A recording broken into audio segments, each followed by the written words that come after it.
बिस्मिल्लाहिर्रहमानिर्रहीम। अस्सलाम वालेकुम दोस्तों, मैं हूं सईद और आप देख रहे हैं सईद सॉल्यूशन यूट्यूब चैनल। दोस्तों क्या हाल है? उम्मीद है कि सब खैर और आफियत से होंगे।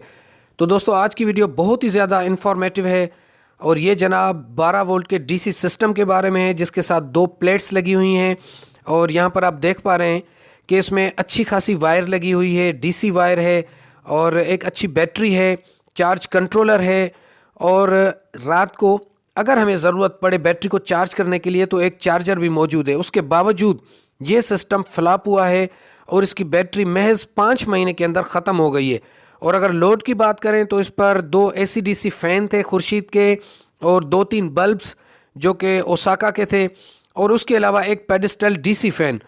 तो क्या गलतियां हुई हैं और अक्सर तौर पर क्या गलती होती है डीसी सिस्टम में, सारी डिटेल आपको देता हूं इस वीडियो में। तो चले वीडियो को जल्दी से शुरू करते हैं।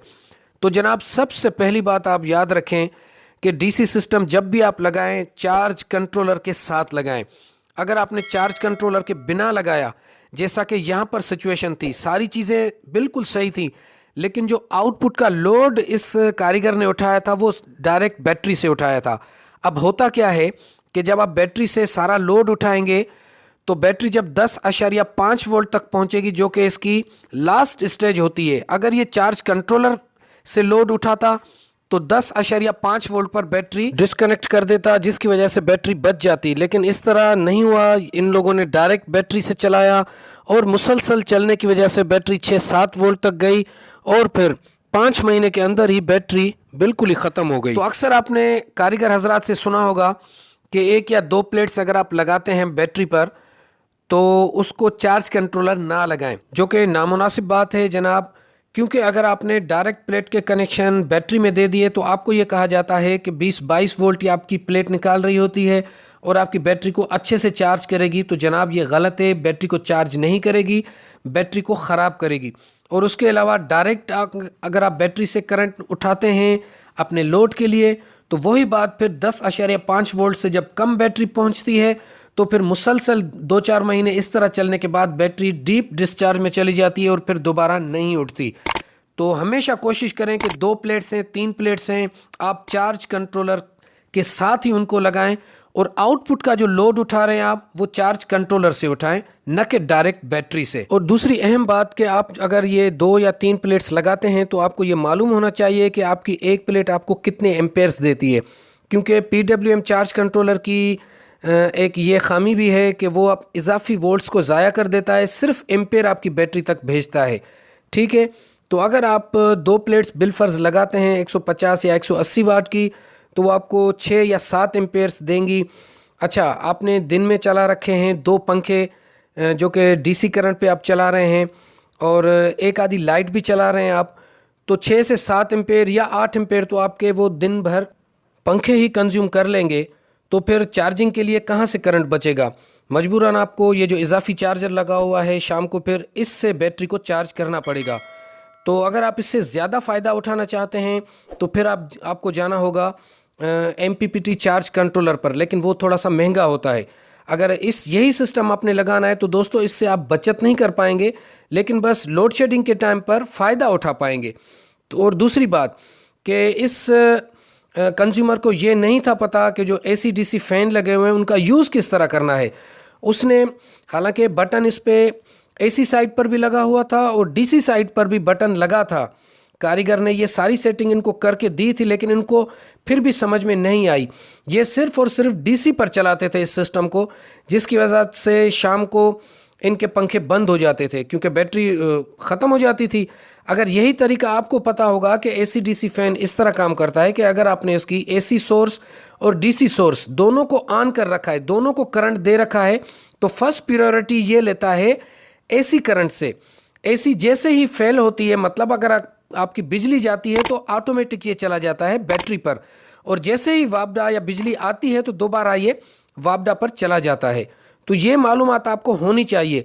और ये सोने से पहले ये लोग जो पेडिस्टल फ़ैन है उसको भी चला देते थे और रात में 2-3 घंटे जितने देर लाइट होती थी और ये चार्जर के साथ बैटरी चार्ज होती थी तो वो सिस्टम चल रहा होता था। उसके बाद सिस्टम बंद हो जाता था रात में। फिर जब सुबह होती और फिर सूरज निकलता और उसके बाद जनाब जब जाके बैटरी आपकी चार्ज हो।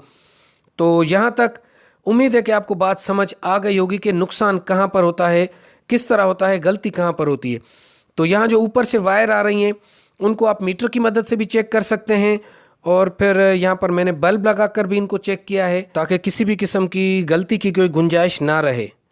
और जनाब इसके एम्पेयर्स मैंने चेक किए तो एम्पेयर्स हमें कम मिल रहे थे, 6.4 तक एम्पेयर्स आ रहे थे, जो कि प्लेट्स साफ़ ना होने की वजह से। बाद में जब हमने प्लेट्स को साफ़ किया तो ये तकरीबन 11.5-12 एम्पेयर्स तक 2 प्लेट्स के एम्पेयर चले गए। तो जनाब यहाँ तक तो बात बिल्कुल सेट है। अब आगे मैं आपको इसके कनेक्शन भी समझाता हूँ कि आपने हमेशा जब भी ये PWM चार्ज कंट्रोलर और ये सिस्टम लगाना है, या कारीगर ही लगाए, लेकिन फिर भी आपने थोड़ी सी अपनी भी कोशिश करनी है कि आपको मालूम होने चाहिए इसके कनेक्शन, इसकी सारी वायरिंग। तो इसका तरीका ये होता है जनाब कि जब भी आप लगाएं तो बैटरी में सबसे पहले आप अपने चार्ज कंट्रोलर को कनेक्ट करेंगे। सबसे पहले बैटरी को कनेक्ट करेंगे चार्ज कंट्रोलर के साथ, उसके बाद आप उसको लोड या फिर सोलर देंगे। लेकिन जब आप इसको खोलना है तो डायरेक्ट अक्सर लोग क्या करते हैं कि सोलर से वायर्स लगी हुई हैं कंट्रोलर में और बैटरी को निकाल देते हैं। इस तरह आपने कभी भी नहीं करना, इससे फिर रिवर्स करंट होता है और आपका चार्ज कंट्रोलर ख़राब हो सकता है। तो आपने सबसे पहले सोलर की वायर निकालनी है, उसके बाद आपने बैटरी की वायर निकालनी है।